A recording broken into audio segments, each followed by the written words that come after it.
زین واژگو سلام الله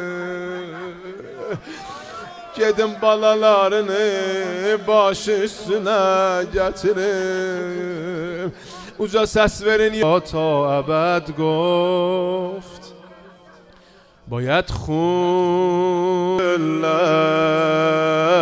Hüseyin'im harace مسیری که شروع شهادته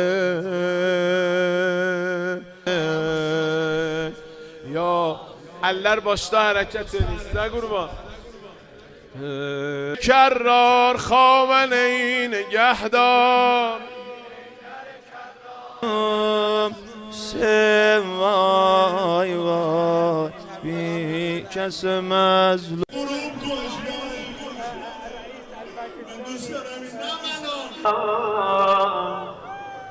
الصديق الشهید همتی از پرتو خورشید حق ما خادمان ملت غریب بذار که بی پرده بگم امام رضا دیوونتم یا حسین. خب از این خبر همه ناراحت شدیم. بالاخره یک رئیس جمهور مردمی و یک رئیس جمهور خستگی ناپذیرمون از دست دادیم و انشالله که خدا به مردم ایران صبر بده. حاج میثم مطیعی عزیز، برادر بزرگوارم آقا حنیف طاهری عزیز. مطمئنا دشمنان سوء استفاده خودشونو میخوان بکنن. خبرهای امروز اسرائیل، آمریکا و انگلیس خودشون رو نشون دادن، همونطور که در موضوعات دیگر در این کشور اتفاق افتاده خودشون رو نشون دادن و مطمئنا ملت ایران قوی‌تر و بهتر نسبت به گذشته انشالله پیش خواهیم رفت. با همه گیر و گرفتاریاشون پای خادمای شما ایستادن. قطعاً میتونه مدیریت کنه. ما از این مراحل سخت‌تر هم داشتیم. اولین رئیس جمهور شهیدمون نبوده. مطمئناً هم از این حادثه با همیشه سربلند رد میشیم.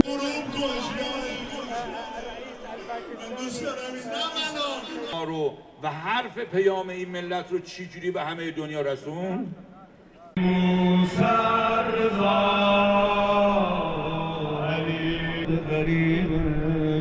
السلام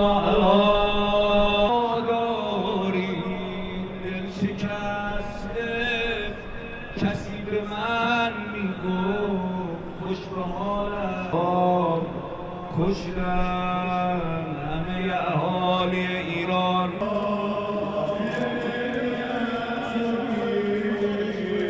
نوکرای امام حسین میخوان بخونن به این زن بدن اما برای هممونه.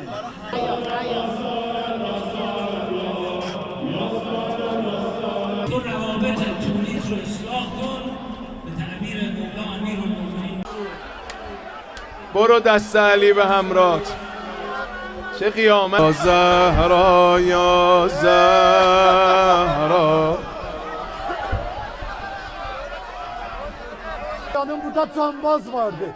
Kalanlar ayak altta. Daldan gelenler gelmesinler. Daldan gelenler dayanın bir ləhzə. Elə orada dayanın burada cambazlar ayakta kalanlar. باید دنبال پرچم تا ابد مون شهیدی که شدی عاقبت بخیر. Biri dedi amma gördün dedim Qeydər Zülcenah'ın səsi gəlir Xeymədən zin vajigu Selamullah gedim balalarını baş üstüne getirim uca ses verin ya ta ebed گفت باید خونلerde Hüseyin'im harace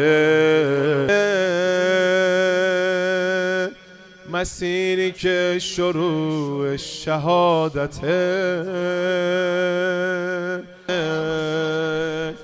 Ya eller başta hareket edin size kurban. کرار خامنه‌ای نگهدار وای وای بی کس مظلوم.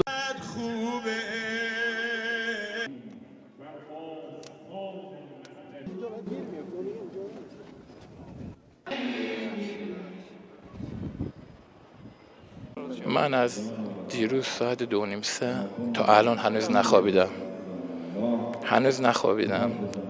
تا ساعت 5-6 صبح فقط کارم این بود که دعا میکردم، نذر کرده بودم که انشالله بهترین خبری که فقط سلامتی آقای رئیسی هسته.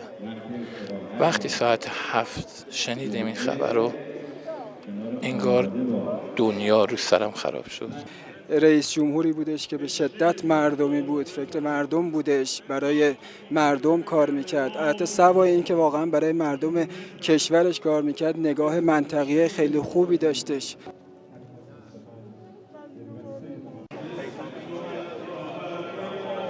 انشالله که رئیس جمهور آینده با تدبیر و آحاد مردم از فردی صالح انتخاب بشه و دغدغه هایی هم که هست برطرفش، آینده بسیار خوبه. حالا ما یک بحرانی هست و برطرفش مشکلی نداریم.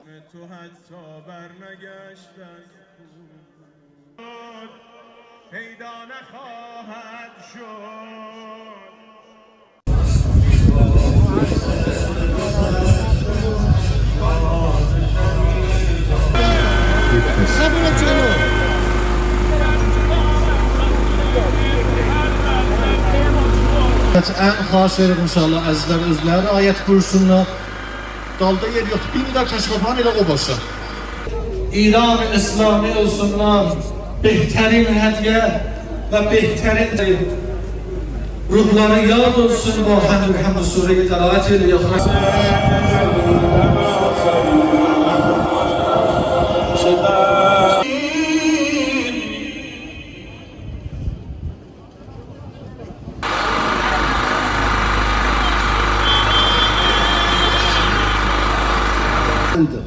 که از هر مصیبتی پلکانی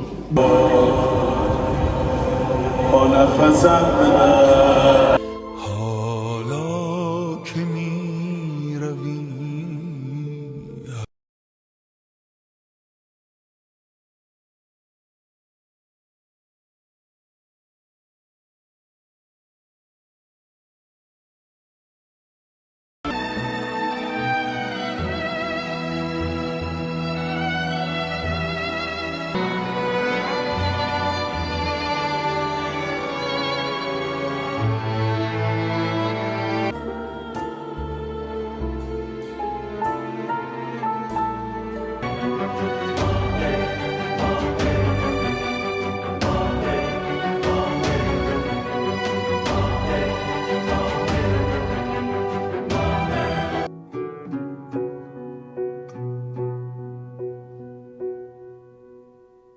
در همین مدت اندک حضور در این استان آنچنان ایران عزیز ما خواهد بود از تراز مطلوب یک دولتمدار اسلامی و الهی فراموش نخواهد شد. به شهید ما، وزیر خارجه شهید ما الگویی ساختند برای حرکت.